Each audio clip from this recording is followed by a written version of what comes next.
parce que tu ne trouveras pas une personne qui veut le plus ton bien que ton père ou ta mère. Donc il est important de prendre conseil des parents. Mais lorsqu'on voit des parents qui s'opposent à un mariage, et au XXe siècle, au XXIe siècle, cela existe toujours malheureusement, des gens qui s'opposent à des mariages dans leur famille, tout simplement parce que, alors on a différentes situations, soit parce que la fille est une arabe et le mari est un noir, ou vice versa, soit parce qu'il n'est pas de la même nationalité, bien qu'ils soient tous maghrébins, ou encore au-delà de cela, ils sont du même pays, voilà qu'ils ne sont pas de la même tribu.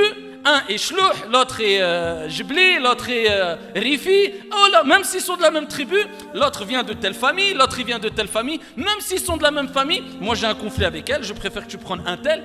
Jusqu'où on va? Est-ce que ça, c'est un comportement digne du musulman qui a compris les textes prophétiques et coraniques, billahi alaykoum? Et combien de filles s'attristent et pleurent tout simplement parce que cela a créé de la zizanie dans les familles. Ils se disent, si j'accepte, je vais m'opposer et peut-être créer une scission avec mes parents.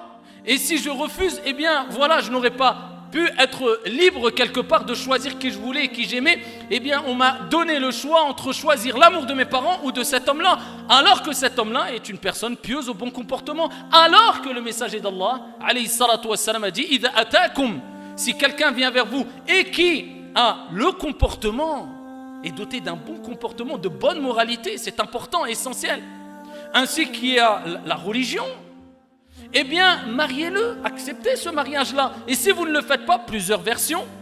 Et parmi les versions, eh bien, il y aura une grande fitna, de grands troubles qui vont se répandre sur la surface de la terre, à force de refuser ce type de mariage, alors qu'il n'y a aucune raison de refuser ce type de mariage. A-t-on oublié que les plus grands des hommes après les prophètes et les envoyés, tels que Bilal ibn Rabah, radiyallahu anhu wa arda, eh bien, a épousé, alors que c'était une personne qui était de couleur noire, Bilal.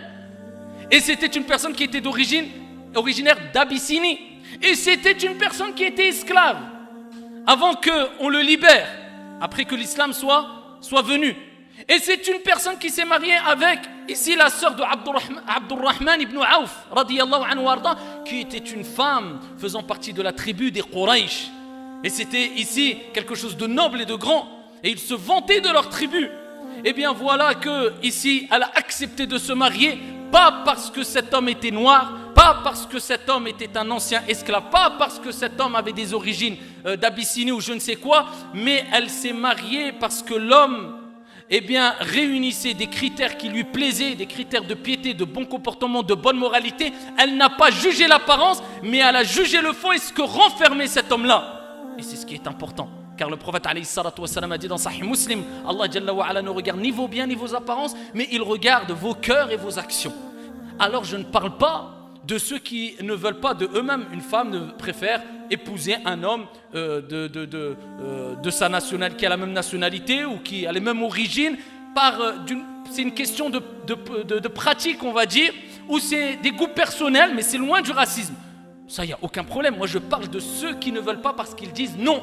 Il est noir, ou il est arabe, ou il est marocain, ou il est algérien, donc ce n'est pas possible par rapport à son origine ou par rapport à sa couleur. Ça, c'est du racisme.